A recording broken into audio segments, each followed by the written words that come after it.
Hello, this is Chef John from foodwishes.com with Hot Wheels. That's right, it's a play on words, but it's so much more than that. We are going to use an assortment of wheel-shaped ingredients to create an incredibly easy and very, very delicious spicy summer pasta. And the first of those ingredients is this, Rotelle pasta, also known as wagon wheels, also known as mini wheels. And then to put the heat in the hot, we're going to use lots of peppers. All right, I have an assortment of green jalapeno, those are spicy. Red Fresno chilies, those are spicy. And then we also have some sweet yellow and orange peppers. And of course, we want to keep the metaphor rolling, so what we're going to do is cut these in rings. So we're not going to cut them in half and seed them. That would totally wreck the desired geometry. So what we're going to do is just slice them across into fairly thin slices.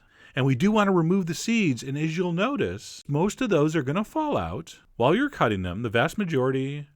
It's also quite easy to poke out the center if it's a little stubborn. And by the way, a few seeds are not going to bother you, but if you're concerned, you could always give them a dunk in water, and those seeds will separate from the flesh and kind of settle to the bottom.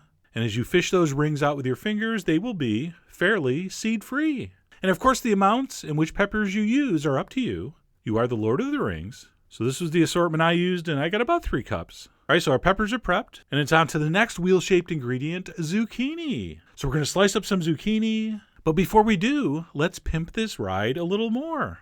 All right, we're going to take the zester, but we're not going to zest the zucchini. That would be ridiculous. We're going to use the little tool on the side of the zester that most people don't even know you get with these tools. It's called a channel knife. And if you drag that along the side of a zucchini or a cucumber or something like that, it will cut out a little channel like that. And we're going to go all the way around, and you're going to get these beautiful, let's call them racing stripes. And then when you slice it, it just looks that much more interesting. So this step is obviously optional, but if you have a zester, I bet you have one of those channel knives on it. So why not? Give it a try. And once those vegetables are prepped, we can head over to the stove and start the sauce. So I'm going to put a heavy-duty skillet down on medium heat. I'm going to add a big splash of olive oil and yet another wheel-shaped ingredient, some sliced green onions. And we're just going to sweat those for a couple minutes, which we usually do with a pinch of salt, but this time we're going to put in an anchovy fillet. That's right, those are very salty. They're cured with salt, packed in olive oil. And we're just going to saute that along with the green onions for 2 or 3 minutes. It's going to basically disappear.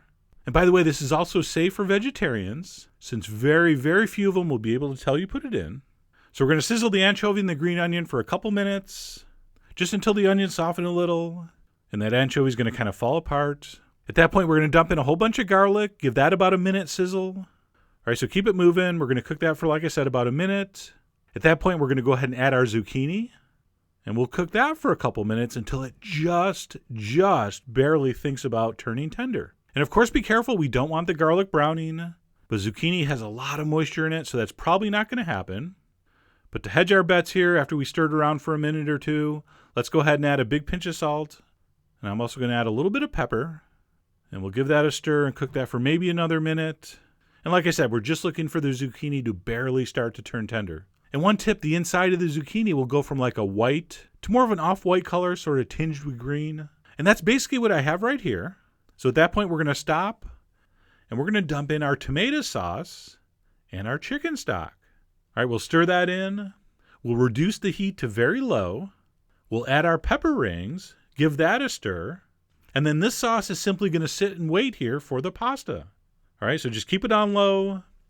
Of course, right next to it, you have a big pot of boiling salted water. You're going to want to have that ready to go when you start the sauce. And of course, make sure it has enough salt. If you're not sure, taste it. You should be able to taste the salt. And then we're going to go ahead and dump in our raw mini wheel pasta, and we're going to cook that 1 minute less than the package directions. So in my experience, this takes about 8 minutes to become perfectly cooked. So I'm going to cook mine 7. We're going to drain it. We're going to give it the old shake-a-shake-a, get rid of that excess water, and then we're just going to let that sit and drain for about 2 minutes. In the meantime, we're going to crank our sauce up to high, bring it up to a simmer, give it a stir, and then go ahead and add your almost cooked Rotelle pasta.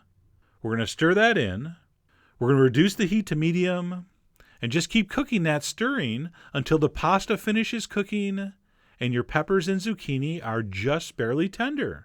And I'll explain on the blog post your options for finishing this. As far as the doneness of the vegetables, I tend to like to keep it where my peppers have a little bit of texture to them. They're not crisp, but they're certainly not soft. All in all, you're probably going to cook that pasta in that sauce with the vegetables for about 2 to 3 minutes. And at that point, you should be looking at a beautiful pan of pasta. All right, at this point, we can go ahead and turn off the heat. And then the last step, of course, you're going to taste for seasoning. I gave mine a little more salt.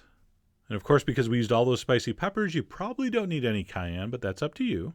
I also tossed in a little handful of chopped Italian parsley because I had it. And then before the final toss, a very light dusting of Parmesan. And of course, you could include all types of summer vegetables in this. And if you had some leftover chicken you were trying to sneak into something, this would be perfect. So we'll go ahead and stir that in, and we are ready to serve. All right, so we're going to spoon that up, and we're going to top with a little more cheese just so I can get the gratuitous snowing Parmesan cheese shot. Another little touch of parsley, and that is done. Hot Wheels pasta. And yes, I'll admit, the dish was invented simply because I thought of a too cute by half name, but that does nothing to take away from the fact this is a delicious, delicious recipe. The tomato and the zucchini providing a little bit of sweetness. Of course, the heat from the peppers along with their unique bittersweet flavor. Just a really beautiful summer pasta. So I really hope you give this a try, or should I say, take this for a test drive. I'm sorry, when it comes to the car references, I'm totally running out of gas. So what I'm really trying to say is you should make this, all right? So head over to foodwishes.com for all the ingredient amounts and more info as usual. And as always, enjoy.